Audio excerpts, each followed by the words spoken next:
আসসালামু আলাইকুম। Riaz agro farm হ্যাচারির পক্ষ থেকে স্বাগত। আপনারা যে পাখিগুলো দেখছেন এই পাখিগুলো কিন্তু আজ আমার মারা গেছে।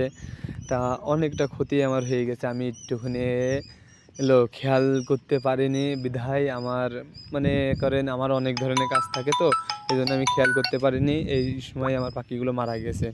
আমার পাখি কিন্তু অনেকগুলো মারা গেছে। আপনার ভিডিওয় মনে হচ্ছে অনেক অল্প।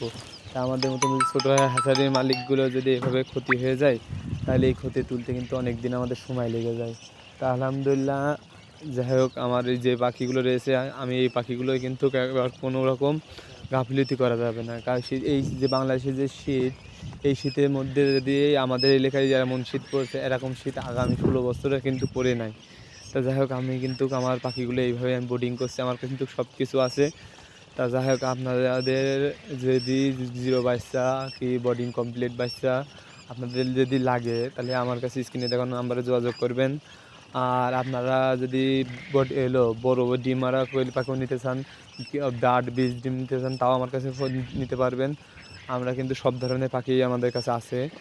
আর আপনারা যদি ভাইয়া অনেক মানুষ জিজ্ঞেস করছেন, ভাইয়া আপনারা কি শুধু কোয়েল পাখি পোষেন না অন্য অন্য সেক্টরে যাবেন না?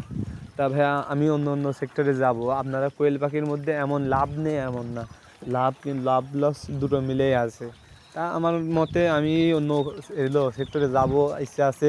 আমি দেশি মুরগির বাচ্চা ফুটাবো। আপনাদের যদি দেশি মুরগিকেও বাচ্চা কি বীজ ডিম লাগে, তাহলে আমাদের বলতে পারবেন।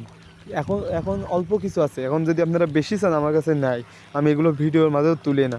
আপনারা যদি জিরো বাচ্চা যে বোর্ডিং কমপ্লিট যাদের বলে এলেও মুরগির বাচ্চা, সেগুলোও নিতে পারবেন, আবার বীজ ডিমও নিতে পারবেন, আমার কাছে আছে।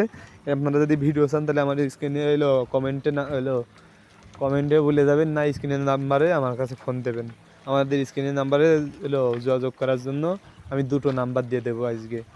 আর আপনারা সবাই কিন্তু আমার চ্যানেলটা একটু সাবস্ক্রাইব করে দেবেন, আর এরকম ভিডিও চাওয়ার জন্য একটু কমেন্ট করে দিয়ে যাবেন। তা যাই হোক, আপনারা সবাই কিন্তু আমার জন্য একটু দোয়া করবেন। আমার ভুল যদি হয়ে থাকে আপনারা ক্ষমার দৃষ্টিতে দেখে আমার কিন্তু ভুলগুলো ধরিয়ে দেবেন।